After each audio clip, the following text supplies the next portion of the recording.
Here with some of my older apple trees, we are seeing some buds about to break on some apple blossoms. Here we are next to our Caville Blanc d'Hiver, and we have some nice, I'm pretty sure, flower buds up and down the length of some of these branches, just as we did last year. Last year we didn't actually get great fruit set on them, but maybe we'll get lucky this year. On the Ashmead's kernel, we also have some nice buds on these branches as well.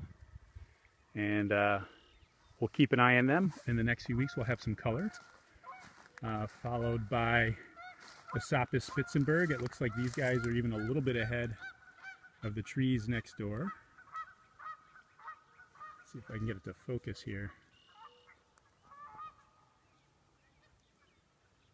So some pretty tree activity going on here.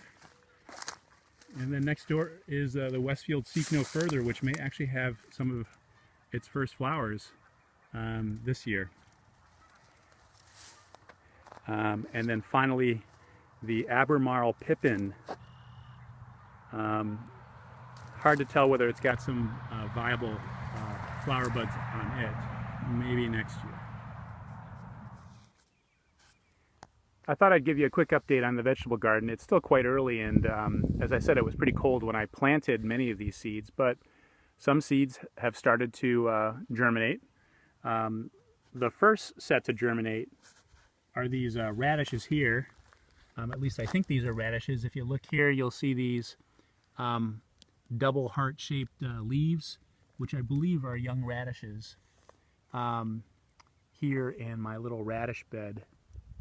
Next to it is my carrot bed, and unfortunately we're not seeing a significant number of carrots coming out. I'm seeing some weeds. These are not carrots. Carrots have very narrow leaves. These are not narrow, they are rounded.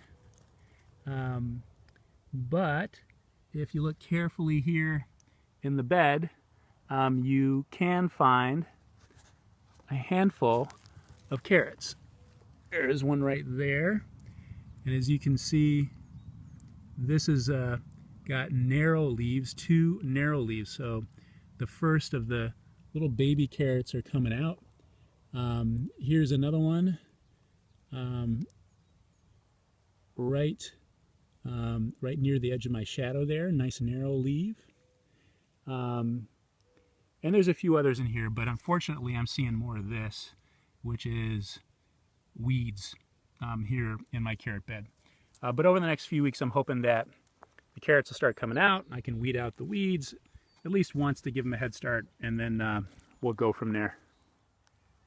Well, I took a closer look at one of the other beds, and actually, surprise, surprise, I'm seeing some activity over here. If I remember correctly, this is the Swiss chard, and we can see that we actually have some Swiss chard babies here lined up in a row the way I planted them, and then a second row of Swiss chard right here.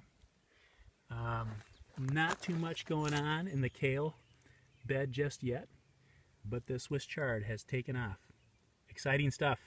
So I'm out here doing a little bit of grafting today. I had ordered some ski-on wood from outside sources, and I have grafted some Melinda apple wood onto my Sergeant Crab apple. This year I decided to go a little bit more traditional, and so I'm using some parafilm, which will hopefully offer a better seal, with a saddle graft. And as you look here, I got about 4 grafts in place. 1, 2, 3, and 4. And they look pretty good. The wood was in my fridge for about a month and was pretty well sealed up. So I'm hoping it didn't get too much mold and rot on it. I actually cleaned up these ski-on pieces as carefully as I could, and I think I got them down to some green wood. And let's just hope that they are green enough to take. Malinda apple tree, M-A-L-I-N-D-A.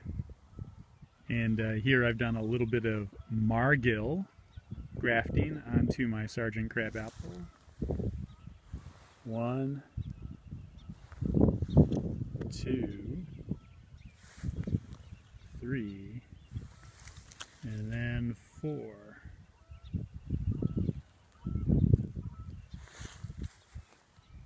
And then we've done a little Scott Winter grafting onto this Sergeant Crab apple. And that's 1, 2, 3, 4, and 5. And then 1 down low, 6. And then a little bit of Belle de Bascoup. 1, 2, 3, 4, 5, and then 6. Belle de Bascoup. And I just did some rubinettes here. I got 6 of them. 1, 2, 3, 4, 5, and 6. Gravenstein apple. 1, 2, 3, and 4. Stamen winesap apple. 1, 2, 3, 4, 5, and 6.